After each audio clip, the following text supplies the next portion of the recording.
The July 21st, 2025 meeting of the Intergovernmental Relations Committee will now come to order. Will the clerk please call the roll? Ms. Bartholomew McCoy. Ms. Bartholomew McCoy is present. Chairman Blankley. Here. Chairman Blankley is present. Mr. Johns. Mr. Johns is present. Mr. Long. Mr. Long is present. Ms. McIntyre. Ms. McIntyre is present. Is there anyone signed up for the public forum? No, there's not. Is there anyone present who has not signed up for the public forum who would like to address the committee at this time? Seeing none, the next agenda item is the approval of minutes. You have the June 23rd, 2025 minutes of the Intergovernmental Relations Committee before you. They will stand approved unless the clerk is notified of any changes by the end of the day. Next item on the agenda is new business. Madam Clerk. Referral 25-0232. Authorize an intermunicipal agreement with the Churchville-Chili Central School District for reimbursement to the Monroe County Sheriff's Office School Resource Program. Moved by Legislator Long, seconded by Legislator Bartholomew McCoy. Is there any discussion? Legislator McIntyre?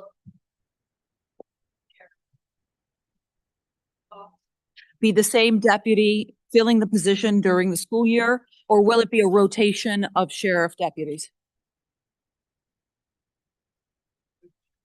Through the chair, it's the same deputy. Okay. Thank you. I yield. Thank you. Is there any further discussion? Legislator Bartholomew McCoy? Yes, are we able to look at the, through you, Chair? Are we able to look at the contract, come and look at the contract, should we need to? Thank you, Legislator. Through me to the administration, or do we have access to, or could we Yes. for the copy of the contract? Yes. Through you, Mr. Chair, yes, we can make that available. Okay, thank you. I yield. Thank you very much. Is there any further discussion? All those in favor, please indicate by saying aye. Aye. Any opposed? Item carries. Next item. Referral 25-0233. Authorize an intermunicipal agreement with the Rush Henrietta Central School District for the purchase of fuel for vehicles of the Monroe County Sheriff's Office. Move it. Second. Moved by Legislator Long, seconded by Legislator Bartholomew McCoy. Is there any discussion? Legislator McIntyre? Through the chair, why is this intermunicipal agreement 10 cents above the state contract price?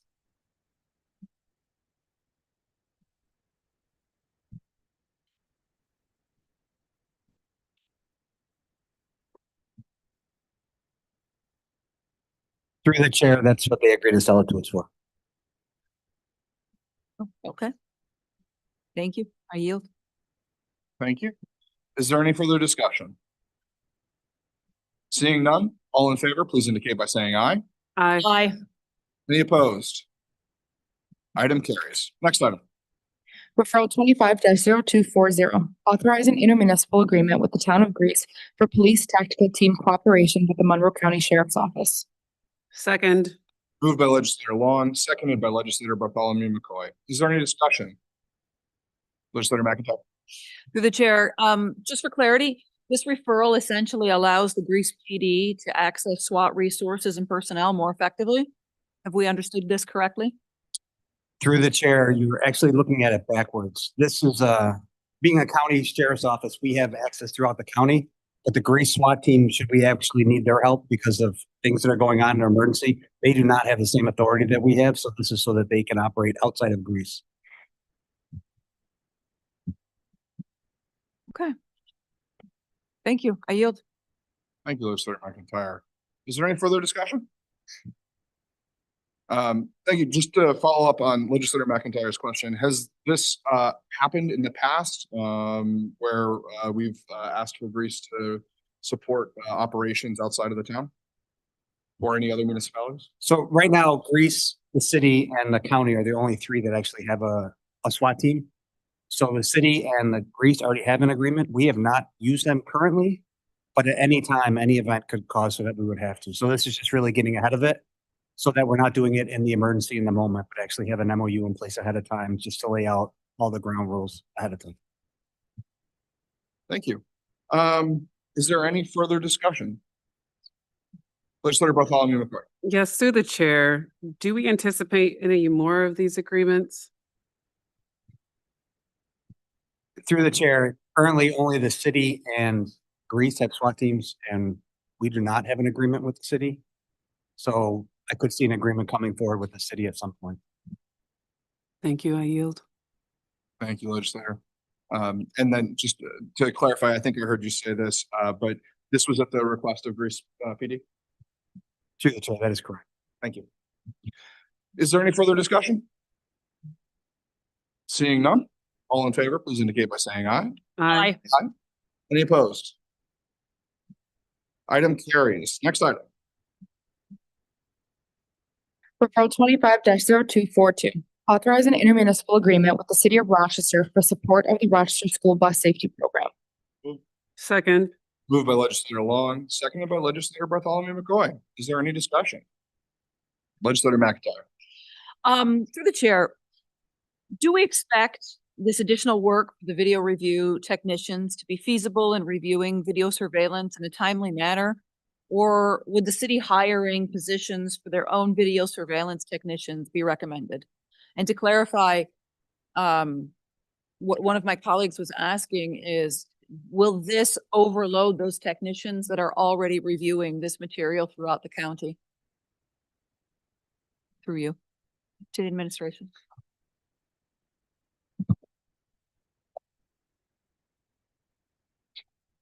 Through the chair, we currently have 2 technicians that review video evidence for the school districts that participate in the program currently.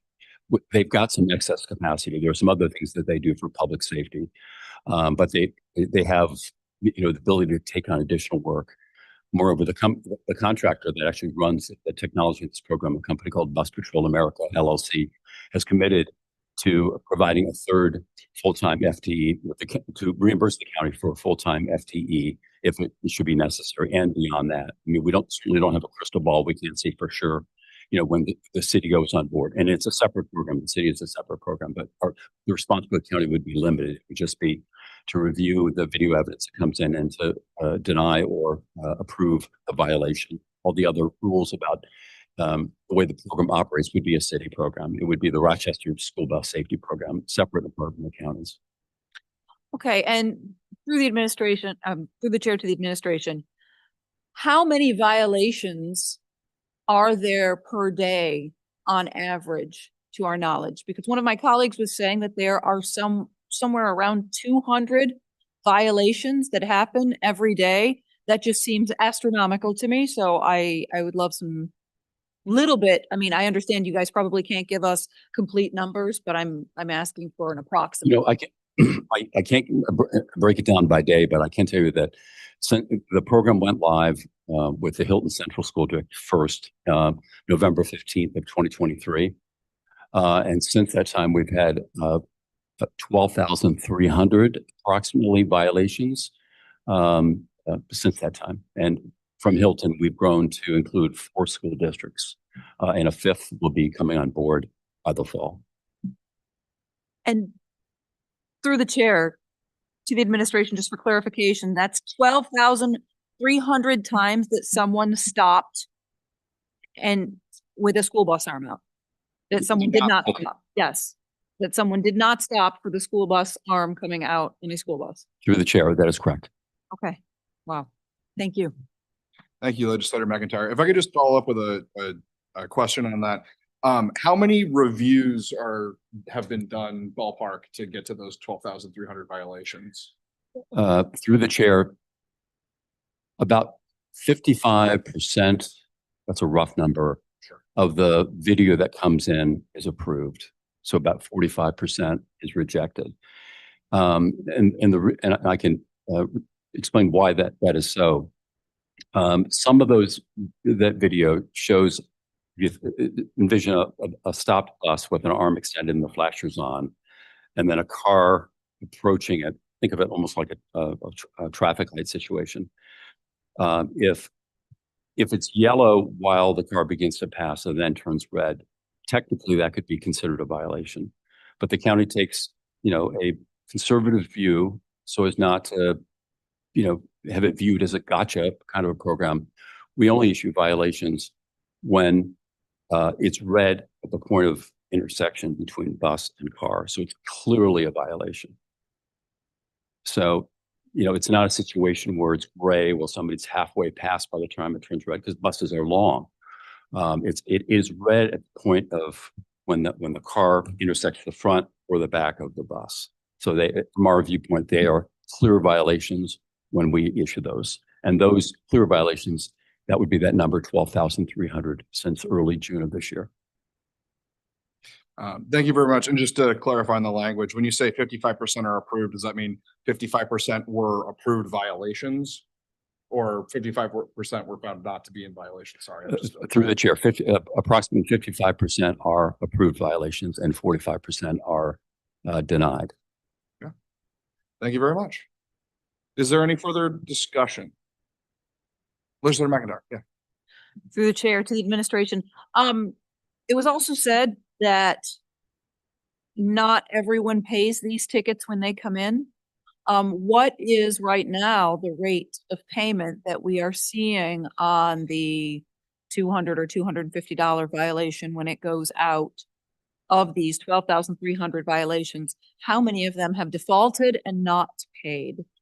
Through the chair, approximately 25% are not paid as of the current time. And through the chair, what is the penalty for them not paying these violations?